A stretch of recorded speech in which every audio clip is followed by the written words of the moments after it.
Salut à tous, c'est Louis. Aujourd'hui, une nouvelle vidéo dans laquelle on parlera un petit peu de ce qui s'est passé cette semaine, donc notamment avec la grosse chute et le gros rebond qui est en train d'arriver aujourd'hui. Donc on parlera principalement du Bitcoin, de l'Ether, et je vous parlerai aussi de mes deux crypto-monnaies favorites, donc Solana et Luna.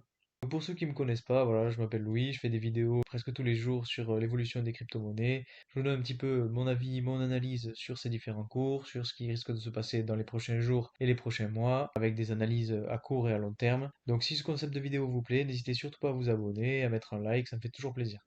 Pour ce qui est du Bitcoin, on peut voir sur un graphique avec des chandelles de 4 heures qu'on est venu toucher la limite des 55 000 dollars et suite à une grosse chute qui avait fait pas mal de dégâts, donc de 15%. Et aujourd'hui, on a rebondi sur ce gros support-là et là, on est remonté au-dessus des 57 000 dollars, donc une ligne de résistance que j'avais placée ici. Et voilà, on est en train de se stabiliser un petit peu. On est supporté par les moyennes mobiles, là, on est repassé au-dessus, donc là on est en train de se stabiliser. Je pense qu'avec cette forme de pattern, là, on risque vraiment d'aller encore plus vers le haut. Si on regarde un petit peu sur un peu plus long terme, donc depuis le 9 novembre, on a vu un gros pic, voilà, plus le 10 novembre, on a vu un gros pic qui nous a amené à une chute de presque 20%. Donc dans mes vidéos, voilà, comme je vous le disais, hein, ce genre de chute est tout à fait normal, même j'étais même étonné on n'aille pas vers les 25 ou 30%. Voilà, comme j'avais mis une ligne de support ici où on serait tombé à peu près 25% et une ligne de support ici où on serait tombé à 30%, parce que c'est des chutes qu'on a l'habitude de voir, des chutes de 30% sur des bull runs, c'est tout à fait normal. Et je pensais qu'on pourrait aller jusqu'aux 53 000 dollars, ou voire même aux 50 000 dollars. Mais c'est toujours très bien si on peut ne pas aller jusqu'à ces niveaux-là. Donc on va pas se plaindre. Pour ce qui est donc du long terme, vous voyez, j'avais tracé cette ligne-là. Je pensais qu'on allait plus se faire supporter par ce niveau ici. On s'est fait supporter par une ligne un peu plus haute, donc c'est très bien, hein. Je pensais ça parce que on avait vu qu'on avait une ligne de tendance avec un bas ici, un bas ici. Donc si on le trace avec ce bas-là, voilà, on a quelque chose comme ça. Et là, je pense que cette chute-là, là, qu'on voit ici, peut correspondre cette fois-ci à la quatrième vague de la cinquième vague du cycle d'Elliott. C'est-à-dire qu'il nous reste encore une vague pour tout casser vers le haut. Donc je pense qu'on est en train de rentrer dans cette vague. Je pense notamment que c'était vers les 55 000 dollars que c'était le meilleur moment pour acheter. Comme je vous le disais dans ma précédente vidéo, ouais, pour ceux qui veulent s'y mettre maintenant, c'était vraiment le moment. Voilà, bravo à ceux qui ont suivi mes conseils. Je pense qu'aujourd'hui, on a encore le temps, hein. Pour ceux qui veulent rentrer dedans, on est encore bon, on n'est pas encore passé au-dessus des moyennes mobiles. Donc peut-être qu'on verra le Bitcoin encore chuter un petit peu et peut-être aller justement se faire supporter par cette moyenne mobile. Donc deux scénarios possibles. Le meilleur, soit on vient de se faire supporter par cette limite-là et on repart à la hausse, ou alors un second, c'est qu'on vient de faire une montée, on va faire encore une rechute et on va venir chuter jusqu'à la moyenne mobile qui viendra nous supporter ici, et soit ensuite on repart vers le haut, soit on continue à descendre et là ça risque d'être un peu plus inquiétant. Donc pour ma part, pour le Bitcoin, moi j'ai continué à recharger à ces niveaux-là. Je pense que ça va continuer à monter vers le haut, ouais. Surtout si on se base sur les indicateurs que je vous présentais dans mes précédentes vidéos, que ce soit l'analyse de plan B ou encore les graphiques de TechDev. On a encore beaucoup d'analyses qui montrent que le Bitcoin va aller encore plus haut jusqu'à la fin de l'année. Donc moi je reste confiant pour cette crypto-monnaie-là. En plus de ça, ce qui vient conforter mon analyse, là c'est quelque chose qui est illustré par Jeff Ross sur Twitter. C'est donc un graphique qui montre l'évolution du Bitcoin et qui le compare avec l'évolution du RSI. Donc on a pu voir que lorsqu'on avait des bas sur le RSI, on avait des bas sur le Bitcoin. Aujourd'hui, on a vu une chute du RSI et donc une chute du Bitcoin. Mais là, on voit le RSI reprendre de la force, reprendre le dessus et on voit le Bitcoin qui est en train de remonter. Donc je pense que là, on est vraiment descendu au plus bas du RSI et donc au plus bas du Bitcoin. Et on aurait donc une énorme marge avant d'arriver aux alentours de 90. Voilà, sur cette échelle-là, on peut arriver jusqu'à 90 pour voir les pics qu'on a vus ici. Donc les pics du RSI qui correspondent à des sommets sur le Bitcoin. Et donc on a énormément de marge et donc on peut potentiellement aller très très haut pour le Bitcoin. Un autre indicateur qu'on peut regarder, c'est notamment la superposition de la courbe du Bitcoin actuelle, donc en bleu, sur la courbe du Bitcoin en 2017. Donc ça, c'est un graphique de TechDev qui est illustré par TechDev et qui montre que notamment le Bitcoin d'aujourd'hui se calque quasiment à la perfection sur le Bitcoin de 2017, en tout cas la période de bull run. Et là, on peut voir qu'on est arrivé à ce niveau-là. Avec le RSI qui est tombé au plus bas, ça correspond totalement avec ce qui peut se passer par la suite, donc c'est-à-dire une grosse poussée. Et comme je vous le disais, vu qu'on a beaucoup de marge sur le RSI, on peut potentiellement aller très haut. Et donc ce très haut, peut-être que ça peut représenter ça. Et donc on aurait des objectifs à 160 000 dollars. Donc potentiellement à la fin de l'année ou début janvier, hein, comme je vous le disais dans une de mes précédentes vidéos sur mon avis sur la all season, que je vous invite à aller regarder d'ailleurs. Donc voilà, encore un graphique qui prouve ou qui montre que le Bitcoin pourra aller encore plus haut. Ensuite, on sait très bien que si le Bitcoin grandit, les altcoins vont grandir aussi.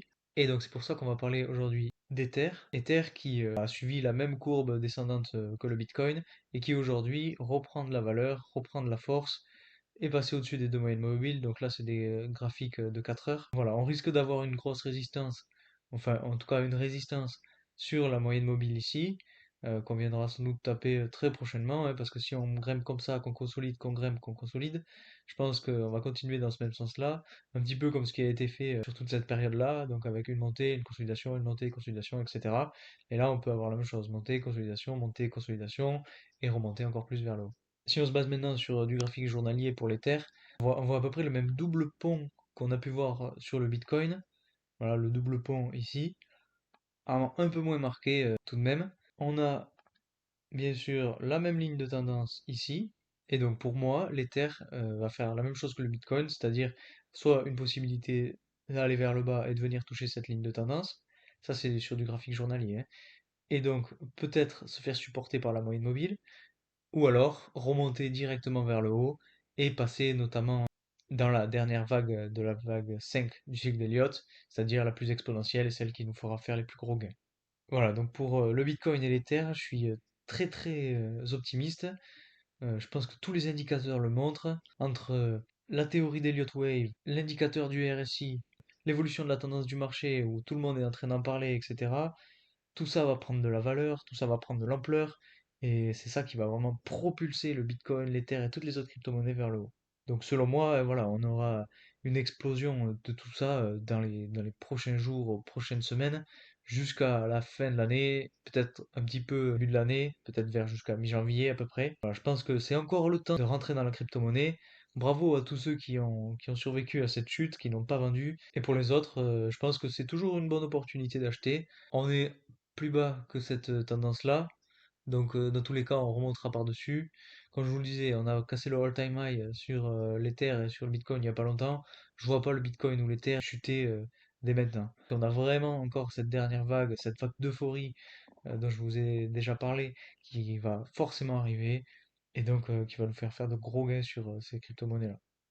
Ensuite, parlons un petit peu de mes deux crypto-monnaies favorites, donc Luna et Solana. Si on commence par Luna, on peut voir que voilà, on a vu les mêmes choses arriver que pour le Bitcoin et pour l'Ether, c'est-à-dire une chute puis une remontée. Voilà, là on est venu vraiment se faire supporter par cette moyenne mobile, c'est sur du journalier toujours. Je pense que cette moyenne mobile est très forte, c'est vraiment un gros niveau de support. Pas grand-chose à dire sur Luna. Je pense qu'elle va continuer sa courbe ascendante.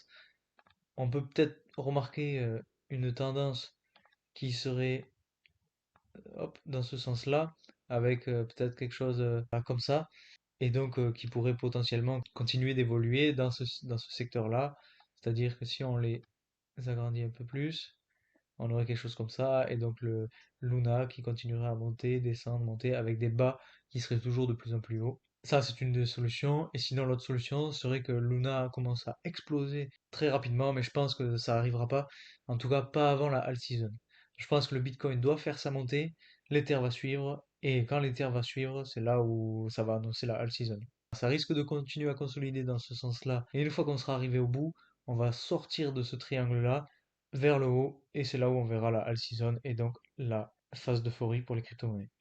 Enfin, pour parler rapidement de Solana, on peut voir qu'il y a à peu près les mêmes dispositions, les mêmes courbes que pour Luna, donc c'est-à-dire avec ce canal haussier qu'on peut tracer comme ça. Voilà, je pense que Solana a un peu plus de mal à exploser que Luna, mais néanmoins, elle continue sa montée avec des bas de plus en plus hauts. Alors là, on est un petit peu en dessous des moyennes mobiles, donc il va falloir repasser dessus avant d'être sûr qu'on va remonter vers le haut.